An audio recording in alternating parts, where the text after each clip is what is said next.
In a city where animals claim they've evolved past their primal instincts, everything looks bright, shiny, and civilized on the surface. But scratch beneath the polished skyline and friendly smiles, and something unsettling is stirring. A rookie rabbit determined to prove she belongs.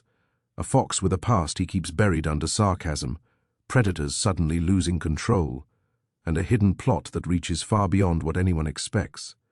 This isn't just another animated adventure, it's a layered mystery filled with action, deception, and one of Disney's most clever twists. So settle in, because this is the full journey of Zootopia, from innocent ambition to revelations that force you to rethink who the real predators truly are. In the world of Zootopia, predators and prey coexist in harmony. At least that's the idea. Enter Judy Hopps, a small-town bunny from Bunnyburrow, with a dream far bigger than her size.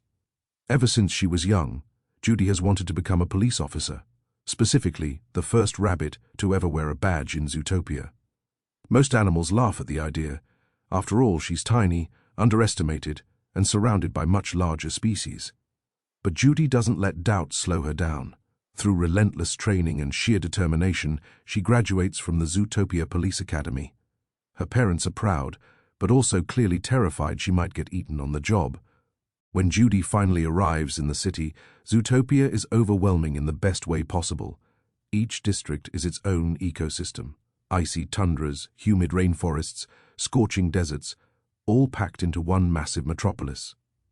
It's breathtaking. Unfortunately, her dream job quickly turns disappointing. On her very first day, Chief Bogo assigns her to parking enforcement. No patrols, no investigations, just tickets.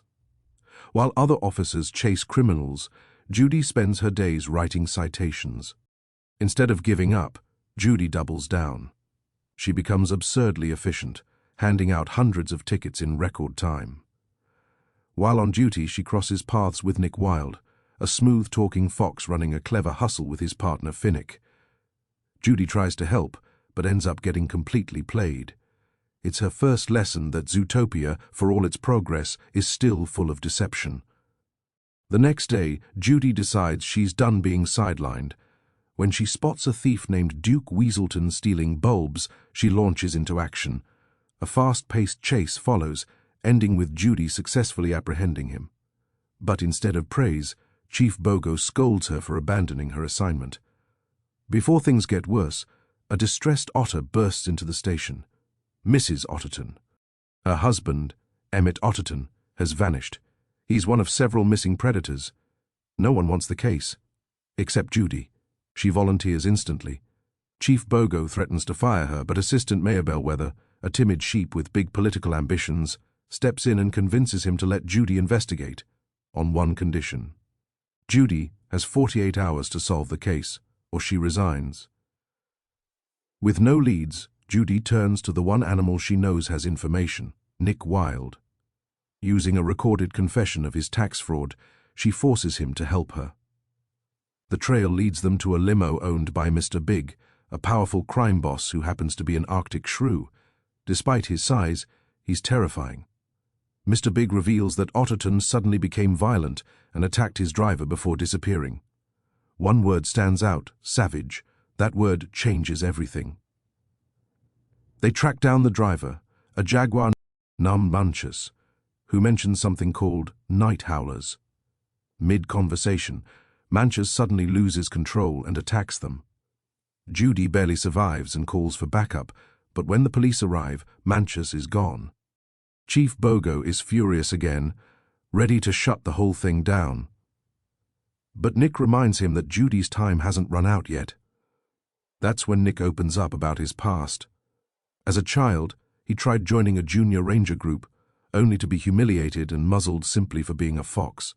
From that moment on, he decided to become exactly what the world expected him to be.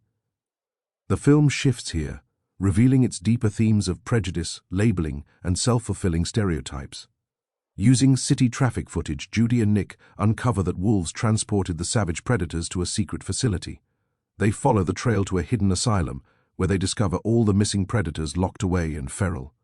Behind it all, Ismayor Lionheart, who secretly detained them to prevent mass panic while trying to find a cure.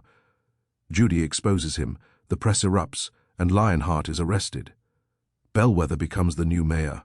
Case closed, or so it seems. Judy becomes a citywide hero, and Nick is offered a place on the police force. But during a press conference, Judy makes a devastating mistake. She suggests predators might be reverting due to biology. Fear spreads instantly. Prey animals begin distrusting predators. Relationships fracture. Nick, hurt and disappointed, walks away. Crushed by guilt, Judy resigns and returns home. While helping on her family's farm, she overhears talk about night howlers and realizes they're not animals, but flowers. Toxic ones. The truth finally clicks. Someone has been intentionally poisoning predators. Judy races back to the city, apologizes to Nick, and together they dig deeper. They uncover that the bulbs were stolen for a ram named Doug, who's been manufacturing serum from the flowers and firing it into predators using tranquilizer darts. The chase through the subway is intense, but they recover crucial evidence. Then comes the real twist. Bellwether was behind it all. The quiet, harmless sheep orchestrated the entire plot, using fear to turn prey against predators and secure power. When she tries to frame Nick, it backfires. The dart was fake, her confession is recorded, and she's arrested. The predators are cured, the city begins to heal, Judy is reinstated, and months later, Nick graduates from the academy, becoming the first Fox police officer in Zootopia. The duo reunites as partners, equals at last. The film ends where it began, with hope. Judy reminds everyone that real change doesn't come easy, and as she and Nick chase down criminals together, it's clear that Zootopia isn't perfect, but it's learning, because anyone can be anything.